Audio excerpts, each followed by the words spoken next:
বন্ধুরা, আশা করছি আপনারা ভালোই আছেন। এই দেখুন,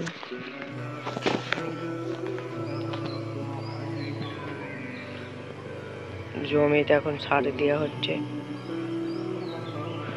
কারণ দুদিন আগে এখানে একটা সাপ ঢুকেছিল, তাই জন্য সার দেওয়া হচ্ছে।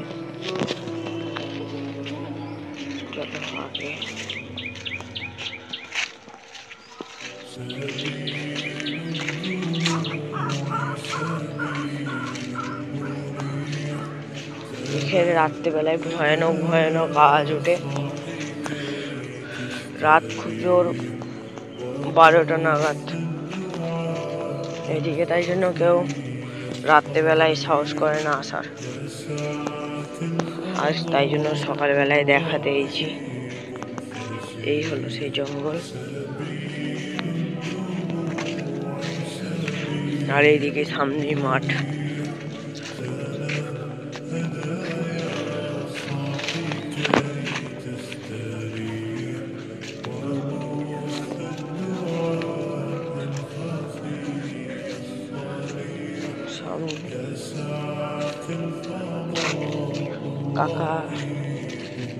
কাকা বাঁধতে যাচ্ছেন।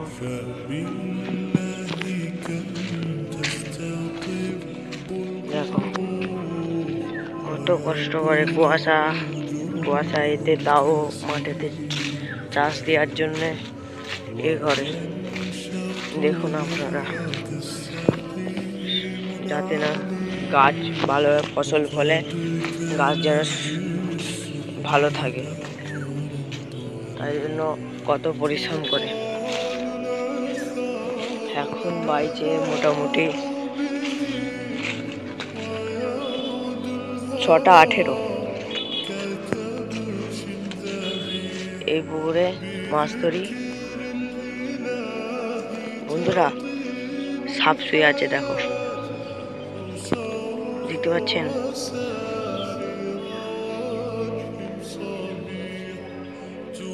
কত বড় মুখ সাপটার।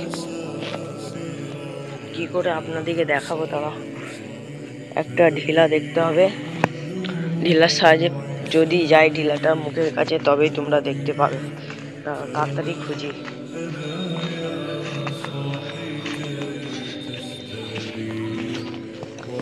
এত বড় তো আমি চাকাতেই পারবো না, তাও কি করার, তোমাদেরকে দেখানোর জন্য আমাকে এত বড় ইট হাতেই তুলতে হলো।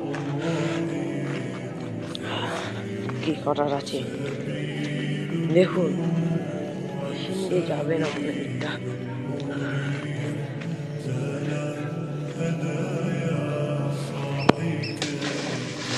যা মুখের কাছে পড়লো না, সাপটা চলে গেল।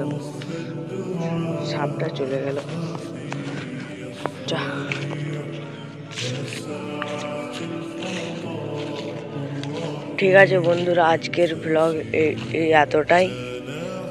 আপনারা ভালো থাকবেন আমার সাথ দেওয়ার জন্যে।